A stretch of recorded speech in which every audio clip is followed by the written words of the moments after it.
not often involved in that serious a situation. Usually my situation is somewhat different. I'm looking into an astrologer's claims, or I'm looking into some sort of a pseudoscientific thing, pretty well obviously pseudoscientific thing.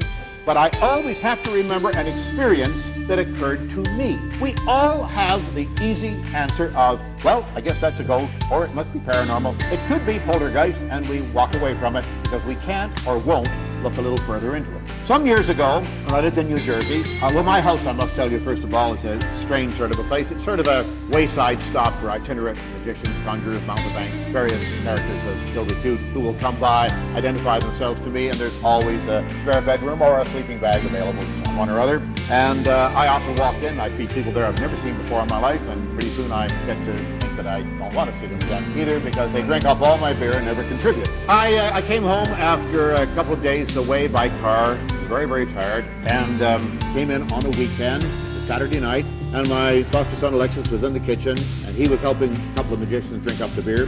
And I walked in and I said, guys, I'm very, very tired. I'm going to bed. I'll see you in the morning. And they said, fine. And I guess they carried on until late at night. I went in, fell asleep, woke up the next morning, came staggering into the kitchen in time to see them eating up more of my groceries in the form of breakfast at this time. Sat down, got a half a cup of coffee into me, and straightened up to the table. And Alexis looked at me, my foster son, and he said, what's with you? I said, wow, I think last night I might have actually had a classic example of the OBE. That's the out-of-body experience. You see, when scientists or parapsychologists even are able to express something in 2 or 3 words, or a word with 3 or 4 syllables in it, it immediately becomes scientific. So they call this out-of-body experience. It's hyphenated, and it sounds pretty good. OBE.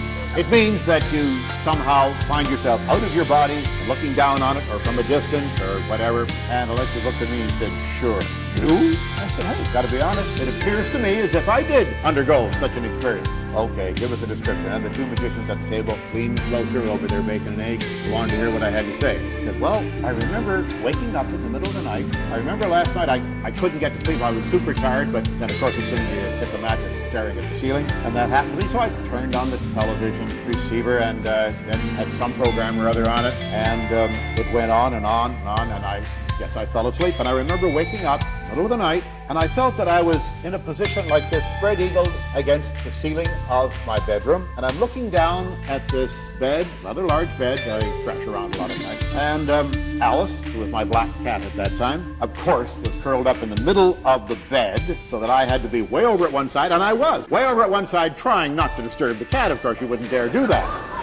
She's taken the exact center of the bed, curled up in a big black ball, and as I'm up against the ceiling, I notice that the room is lit in sort of a grayish light. Look down at the television set, it's and there's static all over the screen, you know, the white noise sort of thing, confetti on the screen, and that's illuminating the room, and I'm seeing myself in bed, scrunched over at one side, and this big chartreuse, sort of a green bedspread on it, with Alice, the black cat, in the middle of it, and I noted that as she opened up her eyes, she had green eyes the same color as the bedspread. It almost looked like 2 holes punched right through her head.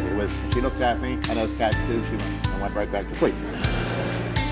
Now, that was a very strong experience, folks. And I could tell you right now at this moment, yes, I really believe, I'm not convinced of it, but I believe from the evidence that's presented to me, I had an out-of-body experience that matches the description that we've all heard about so many times. But fortunately for me, in a way, I'm not really dead set against having my belief structure disturbed or having new facts come in that will disturb my previous convictions in matters. That doesn't really disturb me that much. But fortunately for you, so that I can give you this anecdotal experience, which I think is very powerful, and fortunately for me, I am able to tell you what actually had happened. Alexis looked at me and he said, I got 2 things to show you. Went to the foot of the stairs, came up with a big transparent laundry bag. He had taken it halfway down. He never took it all the way down to the laundry room. He took it halfway down. That's very good too. And he brought it all the way upstairs. And inside, I noted a bunch of sheets, pillowcases, and the chartreuse bedspread. He said, that's been there since yesterday. Then I don't have the chartreuse bedspread on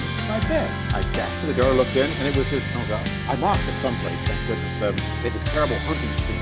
I don't know where I got it. Somebody left it. I don't know. But it was the only one that I used when the other one was in the laundry. He had taken that one off, put it in the laundry, and the other one was on it. So I couldn't have seen Alice in the middle of a hunting scene. I would have noticed that. And he said, look out on the patio. I looked outside. He said, Harry here, one of the magicians, is highly allergic to cats. I put her out yesterday around 4 in the afternoon. She hasn't been in the house since, and she's not very happy about it all. And I looked out, and there she was on the patio and had been out all night. She could not have been in the bedroom curled up in the bed. It was a dream, an hallucination, if you will. It could not have happened. Physically, I had two very good pieces of evidence that it could not have happened. Now, that's important, folks, in that if I did not have either one or both of those pieces of evidence, I would now have to say to you, to the best of my knowledge, I had an out-of-body experience. But all the other out-of-body experiences we hear of, we have to wonder now. Those folks are not quite as skeptical about the subject as I am in most cases. If they don't have some convincing evidence to the contrary, what's to stop them from saying, I'm absolutely certain I've had an out-of-body experience, because there is no other explanation for it except the possible and rather parsimonious conclusion that they were either dreaming or had some sort of an hallucination, whatever. It might have been a bad pork chop for all we know.